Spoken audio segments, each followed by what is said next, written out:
You found it. Your home for the best content on your favorite team, the Fighting Tigers of LSU.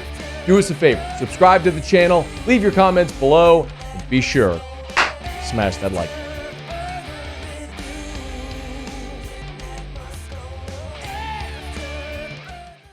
Tigers are back on the practice field on Thursday, and when we were watching 7-on-7s, we saw Kamorian Pimpton catch a touchdown pass, high-pointed a ball, which was really was a fantastic catch. And he is a guy that the freshman tight end, 6'6", 230 pounds, that has gotten a lot of people's attention because physically he is impressive, man.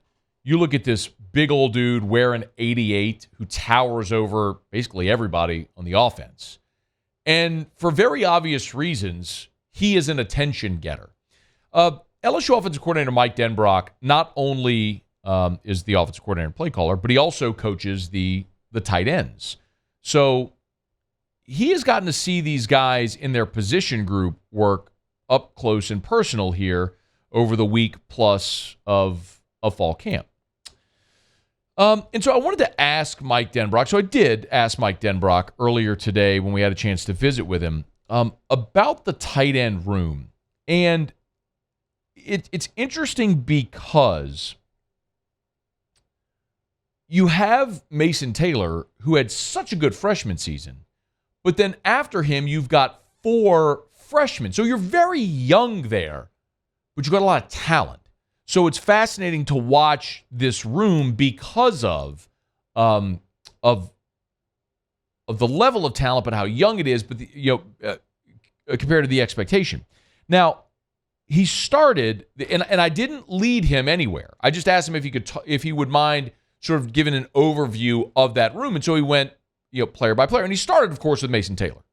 Mason obviously had a solid year for us a year ago, looking to build on that. Love where he's at from a physical development standpoint, and think the completeness of Mason Taylor's game is really going to come through this year that you guys are going to see. I don't know that I would call him a killer as a blocker a year ago. However, he learned how to survive and did a nice job and continued to develop as the year went along.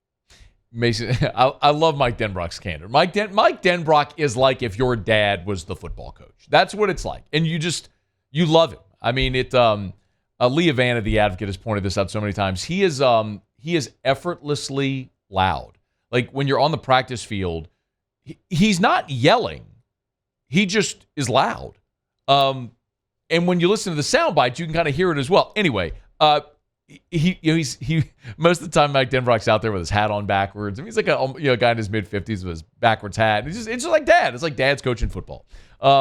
And he's a brilliant offensive play caller and offensive mind and all that stuff. But I don't know how you could not love Mike Denbrock. But it was interesting because after he mentioned Mason Taylor, I was curious what order he would go in as he talks about the tight ends. And not that this is illustrating anything, but so often, like, we see things and may think a certain thing, but how the prism through which the coach is looking is very different. So I was thinking to myself, okay, well, which of the freshmen is he going to mention first after he mentions Mason Taylor?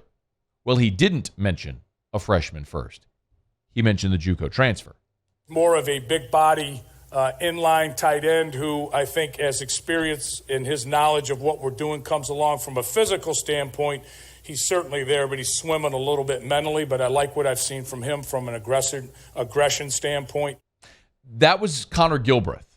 Now remember, Connor Gilbreth is a JUCO who is going to be an offensive tackle. Like that is the plan. He's listed right now around 265 or 270, but the plan is to put weight on him and make him a tackle. And I will tell you, one of the days last week when we got to watch LSU at the indoor, and it might have actually been Monday of this week, when we got to watch LSU for the first 15 minutes or so indoor, and when they were going with the first team offense, running their 2-minute drill, Connor Gilbreth was in with the first offense as the second tight end. They had Mason Taylor flexed, and they had Gilbreth as the attached tight end. So don't be surprised if you see 89 running with the first team offense as essentially a sixth blocker. After Gilbreth, though, then Denbrock got to the freshman. And The first freshman he mentioned was the guy who on the first day was taking the first rep after Mason Taylor, and that was Jackson McGowan. Unbelievable route runner, understanding of the passing game, how to create space for himself, how to break down people in man coverage, is somebody that can definitely help us in the passing game. Now, he's got to continue to work on his weight. He's like 230 pounds. I don't know that I want him blocking many defensive ends. So he's still coming along. They have him listed 6'4", 235, and when you hear Denbrock talk about Jackson McGowan, he's basically talking about a big receiver, a guy that's not big enough yet to be taken on defensive ends at the SEC level, and it shows. You see 83 run out there on the field. He's small for among the tight ends. But as far as a route runner pass catcher, he's advanced. And so that makes it really appealing. But the guy who Mike Denbrock said has had the best camp so far is the guy we highlighted the first day, who physically is impossible to miss because he's built, I think, as I said, he's built like a rectangle. I mean, he's built like a refrigerator. I mean, he is just a solid mass of body who also is a very fluid route runner with soft hands, and that is Mac Markway. Mac Markway in particular has had the best camp so far as moving himself in a position to contribute to the team. Through a physicality standpoint, I think he's moving better in space. So there's some things that he can also give us in the passing game, which is welcome. Mac Markway is, when you see him, you will understand what I'm saying. Jackson McGowan is light. Kamorian Pimpton is raw. Mac Markway looks the part already. Like, he looks like an SEC tight end. He's 250, 255 pounds. He is rock solid.